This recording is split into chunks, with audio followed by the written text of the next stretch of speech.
What have I done?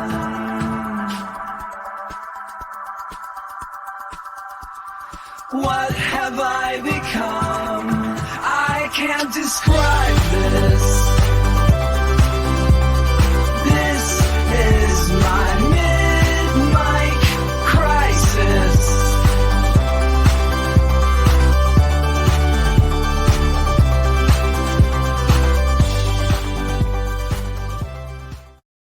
Hello and welcome to the Mid-Mic Crisis. I am Bunchu alongside my esteemed human co-host and colleague, Chamber. Chamber, how you doing, buddy?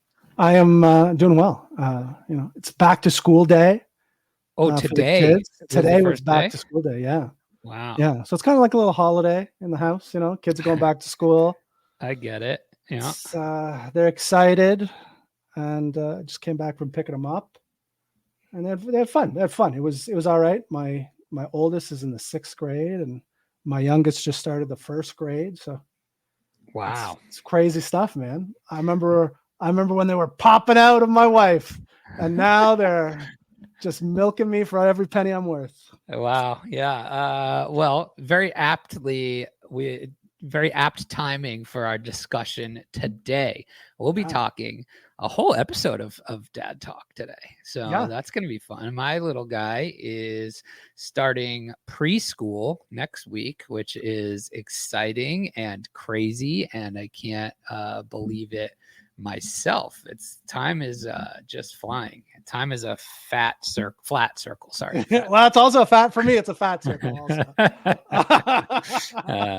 But anyway, what else is new? Anything? Nothing, just I think my wife's thinking about going back to work. So, I think she's going to get into the family business. So we've been talking about that a little bit. What are you guys, fucking Ozark 2 Electric Boogaloo up there? I was going to work at a weed store. I think the end goal is we're going to open up our own at some point, maybe a year or two. Really? A little mom and pop slop shop. Yeah, a little mom and pop slop pot shop. Yeah. I dig it. Yeah. I wish I was quick-witted enough right now to just rattle off a bunch of names for you. I think it's going to be like Chamber. It'll be Chamber because it'll be something. It'll be like Green Chamber or like you know what I mean. Like it'll be something. It'll be Chamber Incorporated. I dig it. What is the cost to open up a store of that nature? I feel like it varies. You need a little more bull market. I mean, that's what I was saying. Like a year or two would be great. A nice bull market would make the transition very easy. But however, like in Canada, and especially where I live in Ontario, like it's crazy the amount of weed stores there are. So I'm waiting for the pullback in the number of weed stores also, and then maybe pick one up on the cheap. You got to buy the dip. Buy the dip. That's what I'm going to do. I'm going to buy the weed store dip, I think is the plan. Very interesting. We'll see what happens. I love that for you. My wife, she went to culinary school for a while. She thought she wanted to be a chef when she was younger. And her dream was always like, she wanted to open a boozy bakery. So I love it. And then I stopped drinking. So that's out of the question now.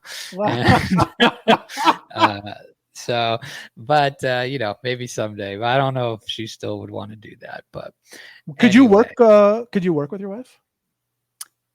Yeah, I think so. I think we can. We'll see. Might be a solo venture. Yeah, no, I think we could. I definitely think we could. Definitely different skill sets. So I think that, which is good. I think that's right? That's what you want. Exactly. Yeah. And I think I'm probably more of the type A, so that might be an issue, but I don't know. As long as she knows who the boss is, there's no problems. Nah, we communicate very well. So that's what I tell my wife all the time. Like, just relent to me being the alpha, and it'll be fine. She doesn't relent. Yeah, I get it. Neither does my 3.5-year-old, and it's starting to get on my fucking nerves, I'll tell you. Holy shit. But Anyway, before we get into the main conversation today, which is dad talk, we are going to talk what specifically tech savvy parenting. Yeah, I think that's a millennial dad's guide. That's correct. Wow. We're a couple of millennial dads. We sure are. I feel like that's the biggest, generation segment right now for fathers with young children is the millennials. And, there's a lot of hurdles and things we need to overcome and be aware of as parents. And we're going to maybe help some people get through that. I don't know what we're going to do. Maybe more help myself. Maybe. But yeah, you had something interesting. You said you were saying, when you tell me before the show, you're saving something for the show, I get excited. Oh, I actually forgot about that. So, thank you for reminding me, but that will be during the conversation. So don't let me forget again. That will be during. I'm very excited about this. However, before we get into it, I do want to show you something because, so as you know, I've been running Payne was there. So he can attest to this. As you know, I've been running the Firebrain community that I started, kind of the free AI learning community where I'm just sharing a bunch of cool stuff that I'm doing, cool AI stuff that I'm finding, things of that nature. Right. And part of what we do is I put on a weekly Q&A session on Tuesday mornings at 10:30 a.m. If you want to attend or if you want to be part of the community, totally free. Check out the link. It's in my Twitter bio. So at Bunchu Bets, you can get in there. We'll also put it in the show notes too. So yeah, we could put it in the direct link. It's just school, skool.com/firebrain is the link to the actual community. But we were having the coffee session this week and we were actually building upon some stuff we did the week prior, which was we've been talking a lot about social media content creation, repurposing, how you can do that with AI and really kind of supercharge the output you could put out. And I think, Chamber, we could talk about this in a second as well. We've been doing that with the show and it's been going quite well. But so we started talking last week about, automated LinkedIn posting, which I built an automation for. And then that led to a conversation with our friends Outer Lumen and Frank about, could you build something that replies as well? And so I looked into doing that for LinkedIn. And that conversation actually led to, could you build something that would be reply guy-esque for Twitter? And so I built it. And then there was a little more to that story. So let me show you what I built because it's kind of cool. Yeah. So let me share my screen here. I knew when you were reply guying my tweets because I would tweet something that I know you had no frame of reference for. And your replies were very thorough. I'm like, he doesn't know what I'm talking about. 100%. Right. So, okay. So there's two things that I built and we'll talk about both of them. But the first one here is so you know how Elon has gated the Twitter API now. You now have to pay for it, and you have to pay insane $100 a month for it. So it's not exactly cheap. Crazy to me. Yeah, it's not exactly cheap. $100 a month for the Twitter API access, and you know why? Which used to be free. Yes, you know why he did that, right? Because he's not making any money anywhere else, is what I'm assuming? I think it was because he all these AI companies were scraping Twitter for training data, and he wants to guard the training data. And as well, so it's basically $100 a month, and the next tier up is $5,000 a month. So you ain't scraping it unless you're paying him, right? So anyway, so that means you can't just build something that auto replies for the normal person because most people are not going to pay the $100 a month, right? Right. So I had to go an alternate route. So do you see this little blue box up in the top corner?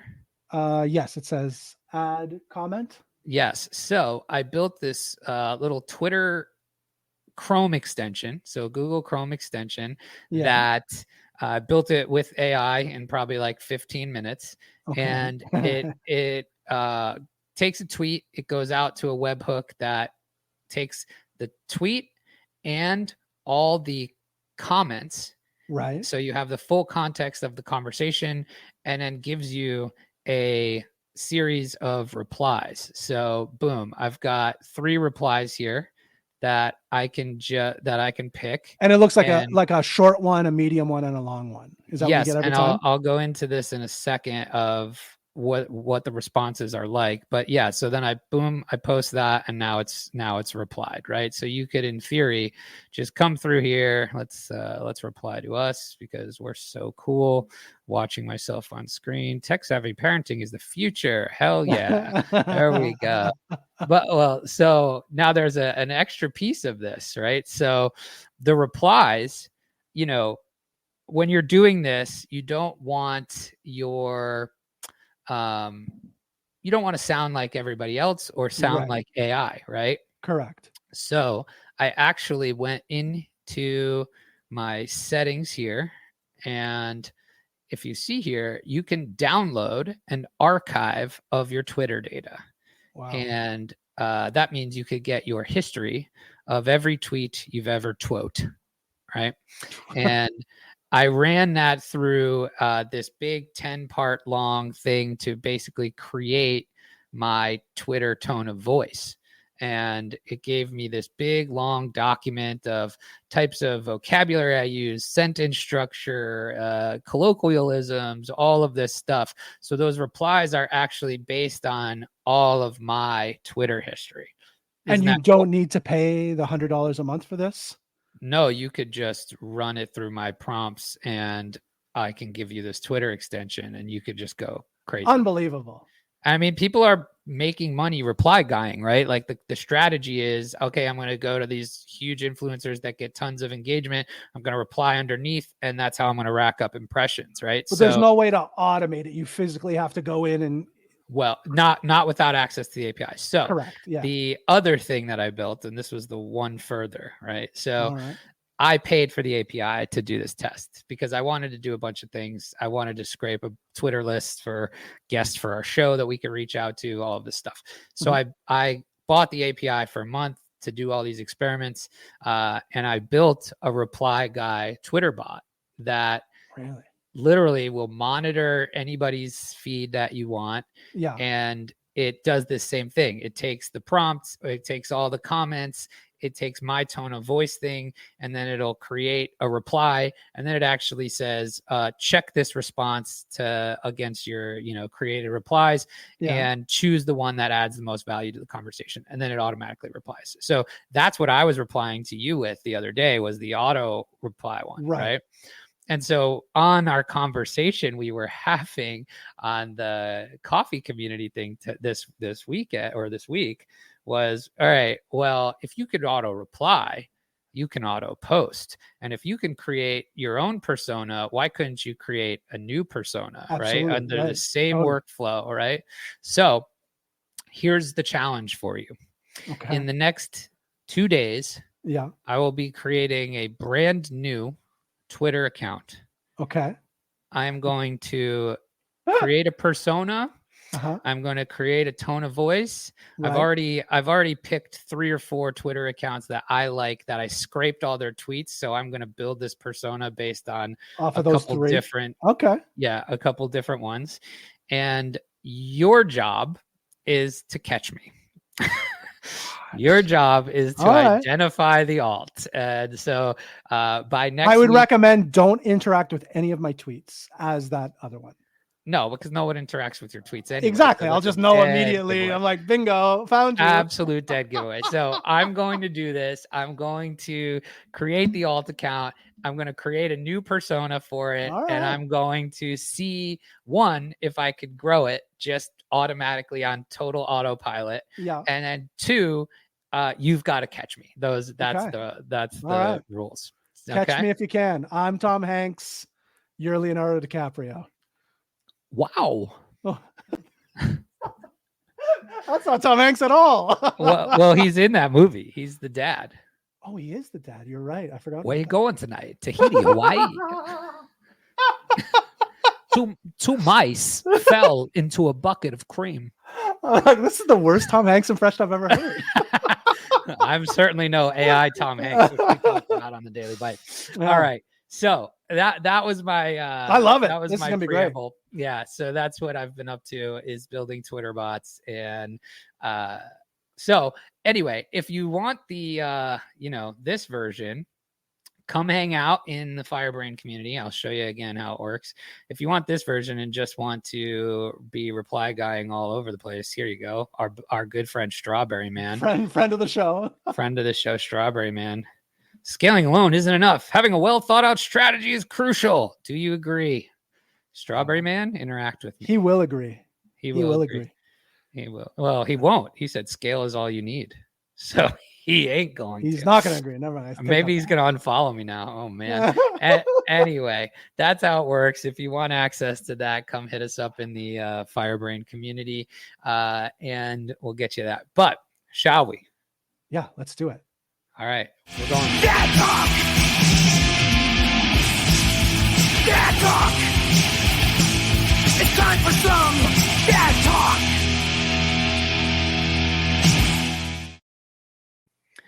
All right, Chamber. We are talking about tech savvy parenting today. Yeah. I mean, we were kind of, honestly, last episode, we kind of hinted on it with my tips for, sharing old devices and disconnecting accounts. So your history doesn't show up on your kid's account. First of all, pro move. You gotta have it. If you Absolutely. So we kind of started the conversation there, but I think, I mean, as jokingly as we were talking about that, there are a lot of things like your kids, you got a kid going into pre-K. Is that what you call it? Yep. He may not be as involved in tech as my kids are, but he's like not very far from it. So there's going to be some things that I've dealt with that I might be able to help you out with. And honestly, I'm like figuring this out by the seat of my pants at this point, because there is so much. They're so plugged in. I mean, some people may look down on it, but like my kids have had iPads since they were like 2-3 years old. Like, I'm not saying it's right. I'm not saying it's wrong. I'm just saying. Well, that's kind of the point of the conversation, right? Like, yeah. It's what it is. Yeah. And I mean, that's just like old tech, right? Yeah, that's just step one. Yeah. That's not even like the where we're going of it. Correct. All, which is going to be really weird in the AI future, totally. Right? Totally. So where do you want to start here? And here's the reference here. So if you go to our new website, midmiccrisis.com, you can find, by the way, lots of great new blog posts. We have our entire blog section here on the website, and we put out a bunch of stuff this week, huh? Yeah, we did. We did cryptocurrency in the media. We did the dad stuff, a lot of AI stuff, a lot of stuff that intertwines a lot of the things we talk about, right? Like whether it's AI and crypto, tech stuff with parenting stuff. We'll try to cross-reference a bunch of different topics together, because I know a lot of the people that listen to the show and participate are kind of in the same place we are, right? They're a lot of them are going to be new parents. We got Payne. He's now part of the team. But yeah, just these guys, because I invite all the women that want to listen to the show to come, but I see the demographics in every single chart that I pull up, and it's like 90-10. So it's a lot of dudes. It's a lot of millennial. Why? It's a lot of millennial dudes that are parents and that share a lot of the same stuff, right? Like a lot of new tech stuff. We're the generation that grew up with all the new tech. We're the generation that's adjusting the quickest to new technology, and that's not going to change. And we have to be the generations that are going to be the parents that are going to be prepared to adjust with their kids as they get older, right? So I think a lot of it, encapsulates that in a lot of what we talk about. Yeah, and I think the AI world of it all is going to make things even Totally. more difficult. It's going to make it even more ubiquitous, and they're almost not going to be able to. You're not going to be able to dodge it or live without it. No, things like just in like the last week, just speaking for myself, like I've used ChatGPT sporadically over the last, 6 to 12 months. But the last week I really kind of dialed in and used it as an assistant, and it was a game changer. Like, yeah, and our kids are going to be 10 times more invested in these types of things than we are, right? So we need to stay ahead of the curve as much as possible, so then we can kind of teach them properly. Because the last thing you want is your 8-year-old, I'm talking to you, Bunch, and 5 years from now, outpacing you. And not for any sense of like, oh, my kid's better than me at this, but in the sense that like it's an 8-year-old trying to deal with this, and I'm a 40-year-old. I'm sure you'll be close to that. Yeah, you're a Sigma with Skibbity Ohio Riz, right? Exactly. And the kid's lapping you just. But but I'm saying like even more seriously, like an adult needs to be able to show their child how to use these things. A child shouldn't be showing their parents how to use these things. You know what I mean? As much as possible. I feel like that's kind of not a hot take, but I think that often it isn't that way, right? Well, I think with our generation specifically, we've taught our parents so many things. But at the time when we were 8, 9, and 10 years old, I think the world was a little bit different. Like we were still kind of early days of the internet, early days of like cell phones, but like we're past that. We need to kind of, at least from what I think, I need to try to stay ahead of it as much as I can, so I can be educated. So when my kids are discussing these things, or like, trying out these new devices or apps or what have you, I need to be somewhat knowledgeable of what's happening. So I think that's the whole point of what we're trying to do here. Well, I think that is a good lead in to the first point here, which is embrace technology and not fear it. I feel like many out there are resistant to it, and I think they are extra resistant of it around their children. Like there's this big stigma around screen time, right? Like, right, all the talk is about screen time this, screen time that, screen time this, screen time that, right? So right. What is your approach to screen time? Listen, for people that say, by the way, on the Daily Bite, I say listen all the time, and I don't realize how much I say listen, and it catches my essence perfectly. But listen, if you were to take like, I don't know, like when you were 10 years old, we'll say, like, I'm assuming you had like some sort of computer or some sort of video game. Yeah, when I was 10, we had like the house computer. Right. I was just like, I mean, I was a little bit older, but yes, same thing. So house computer, TV, and then like a video game console. Okay. Right. Like those are usually the three things we had. And if you were to take the time I was in front of my home computer, my TV, watching like VHS or DVD movies, or playing video games, I guarantee it's no different, the same amount of time than my kid spends on her iPad or on her phone on YouTube or playing Roblox. You know what I mean? Like I can't imagine it's any different. So I feel like that's a non-starter. Like when people say, oh, screen time, I'm like, well, unless you were a kid that didn't watch TV or play video games or have a home computer, then I guess so. Then you have a point. But if you did, it's invalid point. Yeah, I would say with anything, right, it's more about how you implement it and using it responsibly, right? Like you don't want your kid having free reign on YouTube or their iPad or whatever at certain ages with certain content, and you need to be using all of those content filters and things like that. But this idea that my kid's not going to use an iPad because it's a screen and I don't want them to ever have a screen, I think is crazy, right? And so like I think also I have a much different perspective on this than most people, probably just because of the industry in which we work, right? Like totally.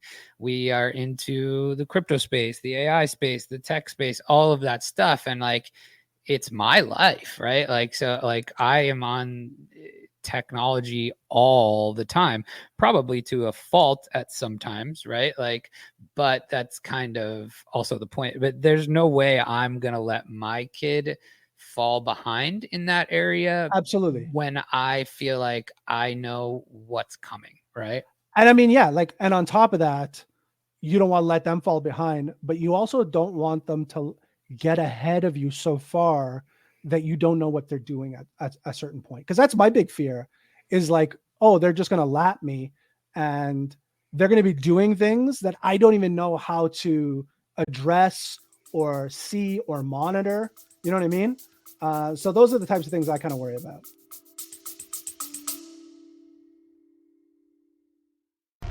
Four out of shape. Four dads. Out of shape. Welcome back to another episode of the Bad Dad Advice Podcast. Hanging out once a week. Consuming beers. What will they say next? Confucius said, "You go to bed with itchy butt, wake up with stinky fingers." You ever use a bidet? Bidet to you, sir. Hand him a telescope so he can see Uranus from farther away. Can we give some dad advice here? If the buttons on your shirt button the opposite way, that's the lady's shirt. So, do you monitor and set some sorts of boundaries? And what do you do there? How do you approach that? That's a good question. So for example, like my oldest, she has her own cell phone. She has a TikTok account. She likes to make TikToks with her friends. The nice thing, you know what, and I tell a lot of parents this, the nice thing with TikTok is you can create a kid, like they can create their own account, but you can tether it to your account. So as long as you're on TikTok, you can have basically you connect them through like a QR code, and then you can monitor their screen time. You can you have to approve any friends that they add, anybody that they're looking to talk to. You have to approve everything. So I have a list of their entire friend. I have like a report that comes every week of how much time they're spending on TikTok. So yeah, I mean, TikTok's I think it's a really, really good app for kids because of that. You know, that's a hot take. It really, I mean, it's better than Instagram. It's better than Snapchat because the kids are on Snapchat too. I feel like almost anything is better than Snapchat. Yeah, Snapchat's a problem. Snapchat is a cesspool. But like, I mean, my kid plays Fortnite, and like there's a bunch of games they play where, she's like yelling at some kid. I'm like, who's that kid? I haven't heard that voice before. And she's playing with some kid from Texas. And I'm like, so even on like Nintendo, I really have to like make a point to ask who they're playing with. I can't monitor that. So yeah, like that's why I thought TikTok was honestly one of the better apps for that, because then they're only seeing like kid level stuff. For kids your age, there's YouTube Kids, which is fine. It's not the best. It's really for like, I would say like 5 and under. Like once you get north of 5, I'm like, it's kind of shitty for those kids.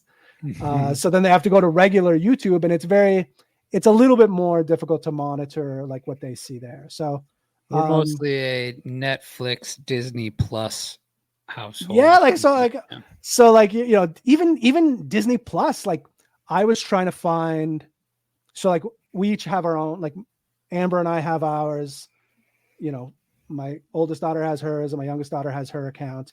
But my youngest daughter has a kid account, and she's like, oh, I want to watch Up, the Disney movie Up. And you couldn't watch it on the kid version of Disney Plus. I'm like, oh, I'm like, there's like a bunch of like Disney movies you can't watch on the kid Disney, which I was kind of surprised with. So yeah, they get to a certain age. I would say like 5, 6, 7, where they feel they're too young, they're too old for the young kid stuff, and then you kind of have to let them graduate. But it's very difficult to monitor after that. You know what I mean? Mm-hmm. I think there's something interesting about like this idea of digital or tech citizenship, right? Like you have, I think most of us probably have like two lives, right? You have your IRL and you have your digital social media life, right? And they're who's the person you think of in our world when you think of like two separate lives? Because there's one guy that comes to mind for me, and it's JP. I think of the dichotomy between the JP IRL and the JP that lives online couldn't be further apart. So shout out JP. I love you. I know how much of a sweetie you are, and your online persona is not believable to me anymore. But sometimes, like, I don't know, I even feel this way where I like feel like I'm two totally separate people, not the way I act per se, but the way that like I like every day I've almost like logged in, right? And you're like, oh, I live here now between these hours in terms of like I'm always reachable. I'm on Twitter, I'm on Discord. It's almost like all these places. It's almost like a metaverse in a way. You know what I mean? Really. That's what it feels like. It feels like I come down here every day. I put on a headset and I'm locked into this little metaverse for, 8 hours a day. And then I go upstairs and now it's attached to my hand and on the phone. Right. But like, I think it's, I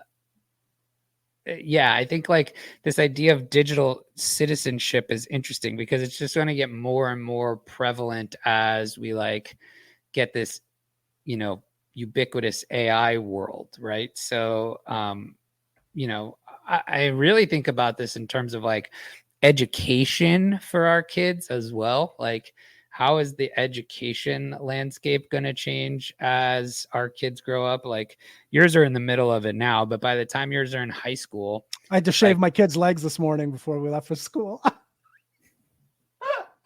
Speaking of going to do with tech, they were changing. They were going. Electric. It's an electric shaver. Yeah.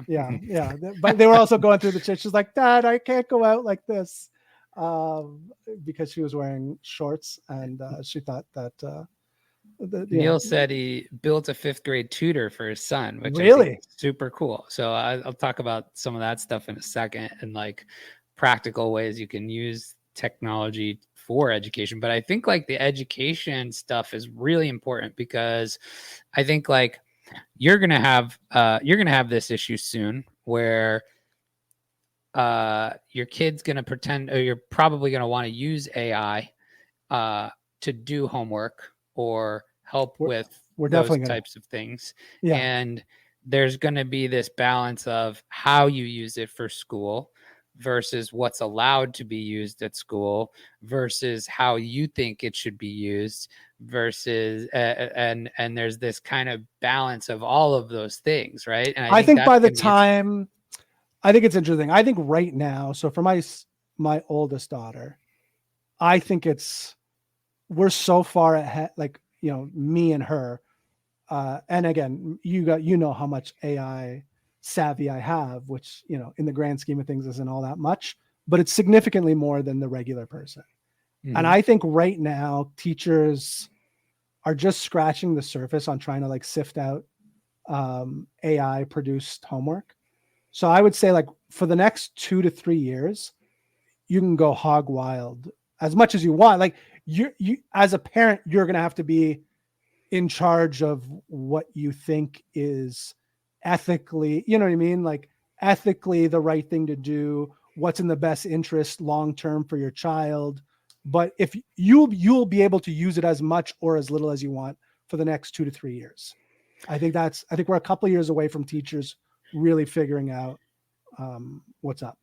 Well, I think there's also this idea of like where schools and education are at right now with the technology, right? Like when it first came out 18 months ago, it was ban. Oh, I need to. But how do you ban it? Like, you can't. So there's I Yeah. covered this on the Firebrain podcast I do every day which was basically originally they started trying to build these like AI text detection systems, like how can I detect if a paper was written by AI?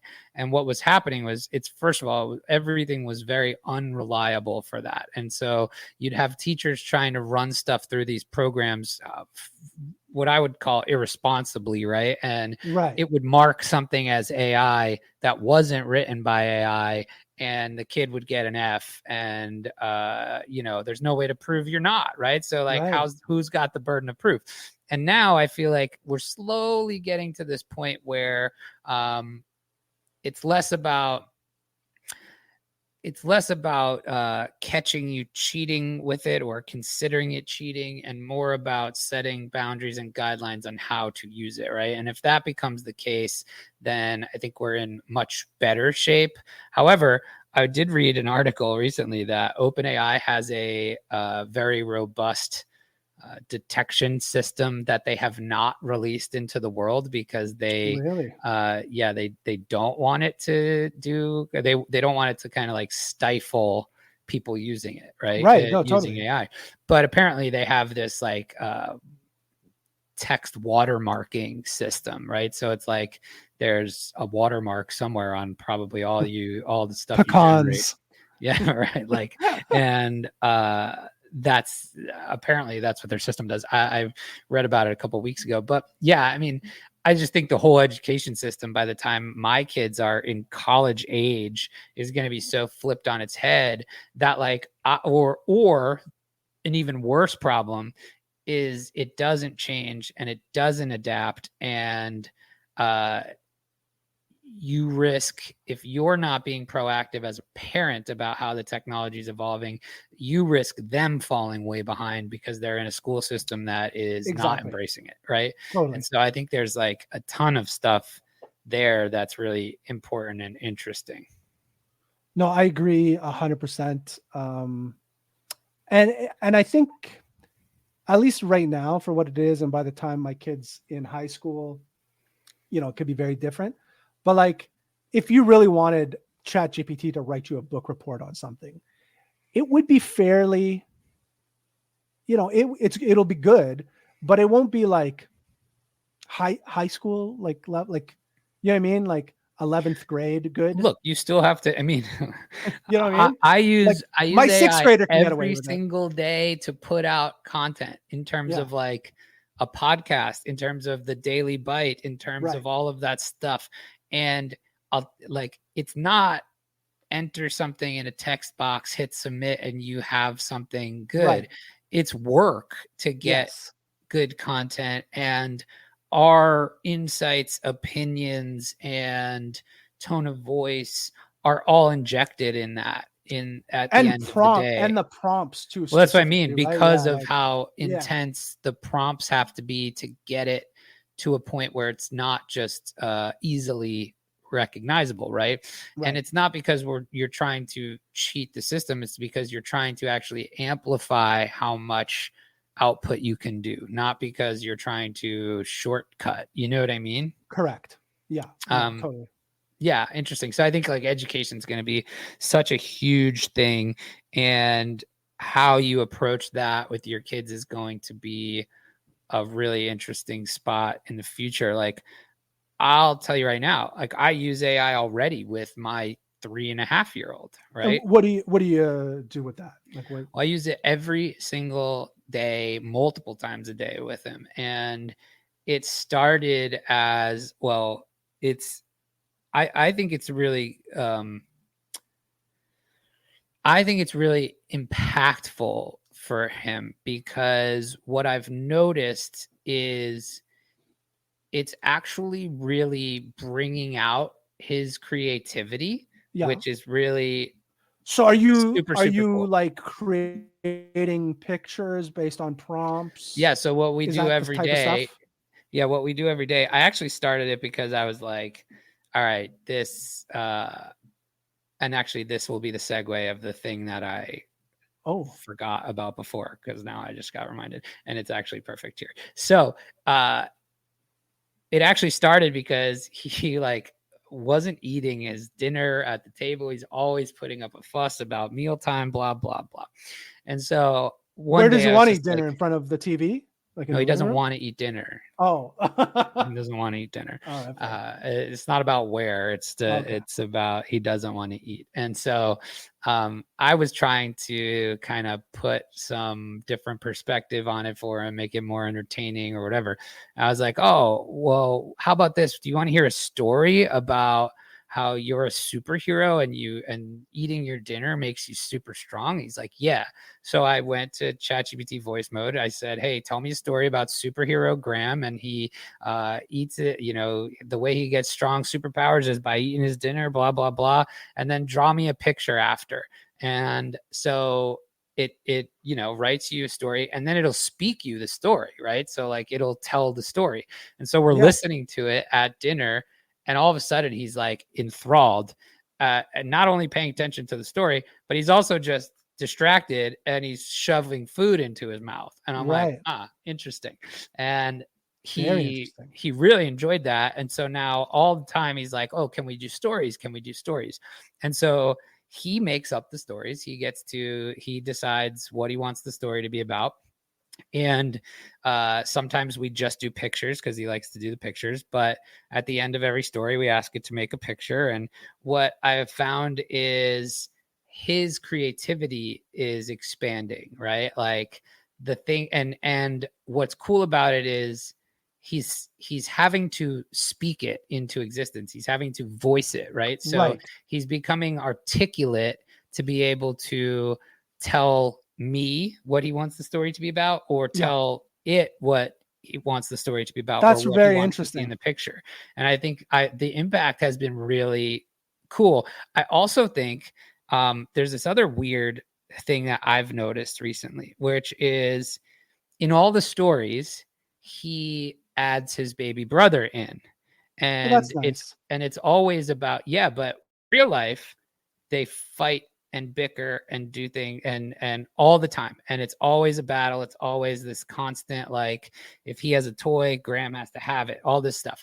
And since he's hearing these stories now that he's adding his baby brother in, and it's usually him helping him in some way throughout the story, he's actually become more helpful. And to now is the story generating, is ChatGPT generating a story where he's doing that? Or is he prompting? No, it's usually like include my baby brother, and then ChatGPT will have it be like, okay, Graham is the guard, or like the the helper of. Gotcha. I like it. And so he's actually become more helpful to his brother. So I thought that was really interesting impact as well. But the thing I was telling you before, I've never seen ChatGPT actually do this. So I have a thread, chat in ChatGPT of, let's see if I can bring it up on screen. That's funny. I wanted to ask you how you have your ChatGPT set up. Like, do you start a new chat for every question? It's a disaster. I have a mid-mic crisis chat, and everything happens. Everything occurs in there. Oh, just one chat for everything? Yes. Like at least for the shows. Yeah. I have a different one for the blogs. Yeah. So I have, most of the time I'm starting new chats because I don't like it to get jumbled with context. But that's what I found that's happened. But for the stuff with my son, we keep the same story thread. And hold on, I'll show you that right now. So I'll show you like the stories that we do. And now each one of these, again, is like, we're speaking the story. And you can see like these are all that he wanted to be fixing a water slide in the rain. Like that's what he wanted. That's what he wanted to be doing. And, but it's speaking these stories to us and all of that, fun stuff, right? So this is the massive thread I have of all the stuff, and everyone, he's a superhero. And you can see everything is superhero Graham, superhero Graham, superhero Graham. But my point about the things I had never seen before, I had never seen it keep memory from chat to chat. So like I started a new chat for this show, and I had it read our article and suggest me AI things I could do with my kids. And it referenced superhero Graham, which is so crazy, which means it has the memory of it from I've noticed chat, which I've never seen before. I've noticed that in ours. So like I started a new chat and I'm like, I wonder what it knows. So so I asked ChatGPT, I'm like, who is, and then I gave my full name. And then it gives some information. I'm like, okay. I'm like, you could definitely, like, you could tell that was pulled from like the internet. Mm-hmm. And like, but also from past, I don't know if I mentioned, I used it for my like year-end review. Yeah, you did. So it had like there was stuff from the year-end review in it. I'm like, oh, that's interesting. And then I'm like, I wonder what they think about you. That's a new chat. Those are two separate chats. Brand new chat. Interesting. So then I asked, who are you? Like I put your real name in, and it said you were the CEO of my company that I work for, IRL. And I'm like, that's not correct. I thought like, oh, that's funny. I'm like, that's not correct, ChatGPT. But that's hilarious. I thought that was interesting. Yeah, but that was the first time I'd seen it have like memory from chat to chat, which is crazy actually. So maybe some things happening under the hood, some strawberry stuff. But anyway, so that's how I use it every single day with my kid, and he loves it. And I've seen really interesting observations from that. And he wants to do it every night before bed. It's just, it's fun. It's cool. And I don't feel like I'm outsourcing my parenting. I'm actually using it as enhancing. A tool. Yeah. And I think like that's another big thing though, right? Like you as the parent have to be responsible about how you're using this stuff and be honest with yourself about why and how you're using it, right? It's like, well, I think that's a good point. Like in the article, you mentioned having like tech-free zones and like maybe like off time. Do you guys do stuff like that where it's just like, let's just all like no TVs on? No. Oh yeah. For most of the day, like he doesn't have any screen. But like for all of you guys, you know what I mean? Like that's like no like stuff. I mean, most of the time it's no phones at dinner unless we're like doing a story that he, I allow him to do. It's like stuff like that. And so like the tech-free zones are, I think, a must. But I think my point was like, you need to be honest with yourself about how and why you're using the tech, right? Are you giving your kid an iPad to, shut them up for 30 minutes? Right. Which is perfectly fine, by the way. It's fine, but you have to be honest with yourself that that's why that's you're doing it, because and not overdo that, right? Totally. Because there's a time and a place for that as well, right? Like 100%. You're not parenting when you do that without being honest with yourself about why you're doing it. If you're not self-aware that you're doing that, then it's a problem. You know what I mean? Especially if we're talking about like late August and I have zero blame on any parents for end of August tactics. My kid's 3.5, and she said to me today, she's like, he's just getting over like he doesn't need a nap anymore. And she's like, I can't take no nap Graham. She's like, no nap Graham is not a thing that I am interested in. And so those breaks are necessary, right? So anyway, we've got 10 minutes left. This has been a good discussion. I've got a list of some options or things here you could use AI for with your children. Are you interested? I'm very interested, because I was actually thinking my youngest daughter loves doing trivia. She's very, very smart and she likes doing trivia. And I think I'm going to start using ChatGPT during dinner time because that's when she likes doing trivia. And I'm always like searching for like good trivia stuff. Just use voice mode. Yes. Say, hey, give me some trivia questions about this topic. Let her pick the topic and have it read you the questions. And what's going to be really cool is when advanced voice mode comes out and it can like interact with you in real time, because now there's kind of the delay, right? Where it's like, okay, it waits for you to respond and it will stop responding itself if there's this time gap or whatever. And it kind of sometimes gets annoying. But the other thing that I do with my kid too is every night at bedtime, I always ask him before we go to bed, do you have any questions? And just like, that's it, open-ended. Do you have any questions? Do you have anything you want to ask me? The slippery slope. Well, it's great because you get to know what he's thinking about, right? And it's like the things it brings so much like curiosity out of him, and he's always asking things like, where does this come from? How do we get this? How does this happen? How does this work? All this kind of, stuff.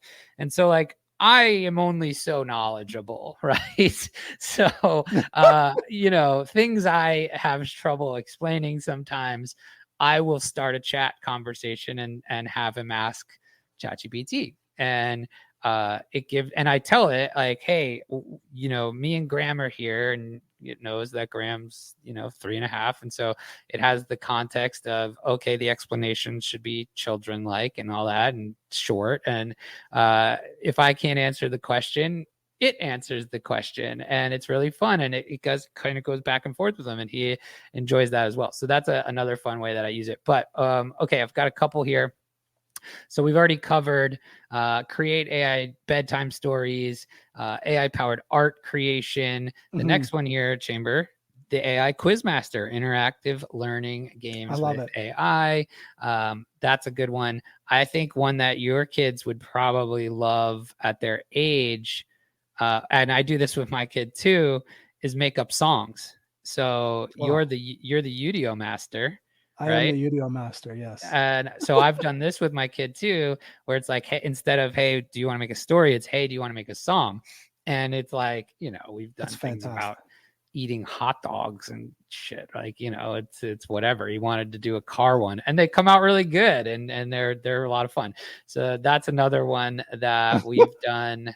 Mine are just going to be diarrhea songs, barfing. Hey, see if it can do it. Share them out. They love it.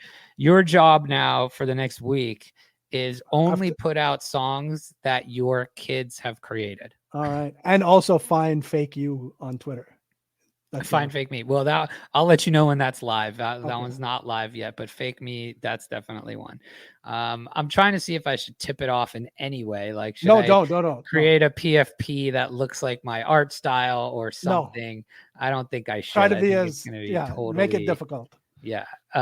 Okay, cool. So then next one here, AI storytelling for family games. Choose your own adventure. That's fun. Use AI chatbot to create a live choose your own adventure game where the kids can make decisions on how the story unfolds. I like it. Sounds like a fun one. AI powered scavenger hunts. Interesting. Smart assist led hunt. Design a scavenger hunt with the help of AI assistant, which gives clues based on location. And we're gonna have an article on this on the blog, by the way, later this week. I'll just drop this entire list in the chat, and you can make a blog form. Yeah, well, because this is good. This is fantastic. This is what people want. This is well, I don't have Nitro, so I'll have to paste this in. You don't have Nitro? No, you don't have another monthly? Oh God, dude, I'm stacking them all up, dude. With this AI stuff, they just keep racking up. It's insane. My wife asked me if we had Paramount Plus the other day. I almost jumped out of the house. You're like, do we? I've been paying for it for 10 years. First time I should get the app. Yeah. So I like this one. This one's like kind of a hybrid, but it goes back to the education comment, right? I think that if AI is embraced properly in schools, like personalized learning with AI, right? Where you've got your own learning assistant, right? I think this is going to be such a huge unlock when people adopt this, because everyone learns differently. Everyone's at a different spot. Your learning in the future is going to be hyper personalized, right? Totally. To I the agree. things you excel, the modality you excel at learning at, right? Like some people really like to learn by reading. Some people learn by doing. Some people learn by getting questions asked to them. Some people learn by video. You're going to be able to do all of that stuff, right? Yeah. That's probably the best examples from this list. But yeah, this was a fun conversation. ZG says losing nap time is devastating. Who, for me or the kid? Because I could use a fucking nap, I'll tell you. I feel like when they lose a nap, the adult should gain a nap. Yeah, I think that's the right way to do it. Here's your iPad, kid. Daddy's going to snooze. They never let you call me snooze. if the house is on fire. Oh, they're the worst. Anyway, all right. Shall we? Was there anything else you wanted to cover before? No, I think that was good. Here? I think All we right. hit on some good things for people. Well, then it's time for our final segment of the episode: 1 minute of pain. He's not looking for any fame. It's too late to hide time for 1 minute of pain. 1 minute of pain. Whoops. I didn't know who that was. Dude, I'm always bopping to these tracks. No, all they're right. great. We are here with producer Payne. Payne, I don't know if you know this, but this is actually our gift to you this episode. It's for becoming a new father. This is our one and only gift from you. So don't expect anything else. This is it. This is Never have. Chamber told me early on that you will wish you were not here every day. It's my promise to you. Yeah. That's actually how I feel about my life. I told them the same thing when we first spoke. Yes. Well, as a brand new father, Payne, how did this episode strike you, and what have you been thinking about now having a little one in the world in terms of all this, tech advancement that we see every day? I honestly feel behind the curve. I love technology. I love knowledge and trying to learn, but I feel like I'm having a hard time finding time to really deep dive into it. I'm always looking at your stuff and Firebrain AI. I try to get in the Mid-Mic Daily Bites. Being a part of this show also helps me a ton get the information, but I'm just like, there's so much and so little time.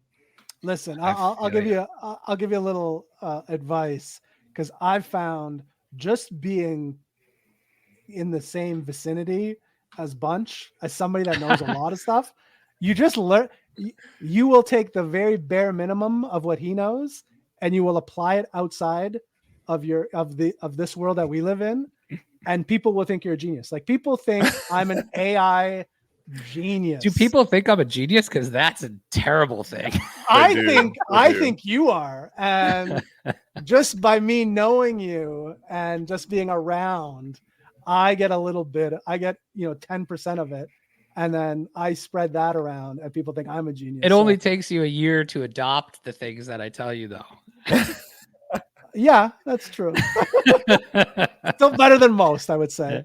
That's still funny. better than most. Well, I appreciate those that sentiment, because I also feel like I'm an idiot and behind the curve. So that means there's levels. Well, that just means there's levels to all of this, and I actually think that most people appreciate learning from those who are 1 or 2 steps ahead and not necessarily experts, right?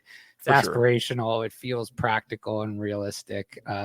So I'm just trying to level. I've got the 1% every day thing I'm trying to do, but who knows? But Payne, before we get out of here, though, like, how do you feel your philosophy around how technology and parenting is going to be? Obviously, you're just a couple weeks in, but you're probably thinking about this stuff for the last 9 months in some capacity, right? Yeah, and we can't ever change the date of this show, because the great thing about that is the baby was born on a Wednesday, so every time it stacks up. Should have called him Mike. Yeah. That would have been fantastic. That would have been good. But no, I'm a big proponent of technology. I would say much more so than my wife. I love all the gadgets and gizmos, and fully recognize that if we get hit with an EMP, then I'm pretty much screwed. I'm so screwed. Yeah, that'll do it. But yeah, I'm really excited to integrate it, and I'm trying to, they say just get started, just do something a little bit each day. So I'm really trying to. I haven't done that, but today is the day. Today's the day. Yeah, I've actually got a question typed up right now to send to you, Bunch, in a DM about trying to use Claude for something. Cool. To try to code something. So always on my mind. I'm gonna be a big tech person, and my wife's just gonna have to deal with it. Yeah. Make sure she didn't hear me. Chamber, are you getting do you have a quick second for one more minute of something, or you gotta go do horse stuff? I mean, I got literally 2 more minutes. I forgot one of the craziest things that I've been trying to work on the side is this almost like AI powered dad diary. And so like I've always wanted to kind of create this. I tried to start sending my kid emails every week, and I just am not. This is what? Yeah, that's what this is. I guess. Yeah, right. But most of the time I have it all saved. I have it all saved.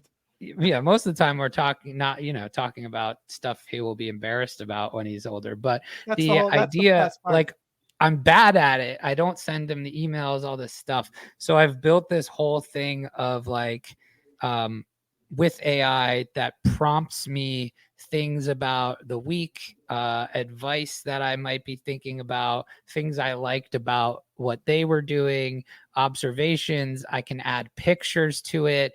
And then the whole thing gets sent to my 11 Labs voice clone and stored. So it reads it. Like, so it's going to be this whole kind of big anthology of all these thoughts read by me over the course of their life, which I think that just sounds sad in like 50 years from now. It will be. It'll be very sad, but at least they'll know that. At least they'll know that at some point in their lives, I cared enough about them to.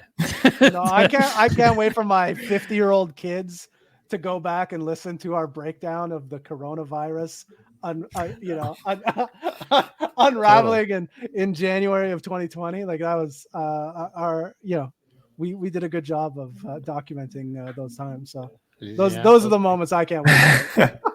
All right. That's going to do it for us today. Don't forget, subscribe, check out the new website, midmiccrisis.com. Check out the daily bites. They're literally 3 to 5 to 7 minutes max of topic that we cover every day. That is our AI clones delivering that to you.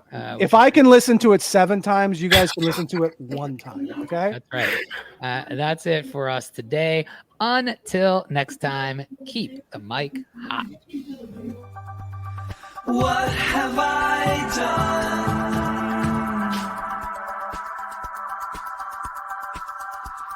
done? What have I become? I can't describe this.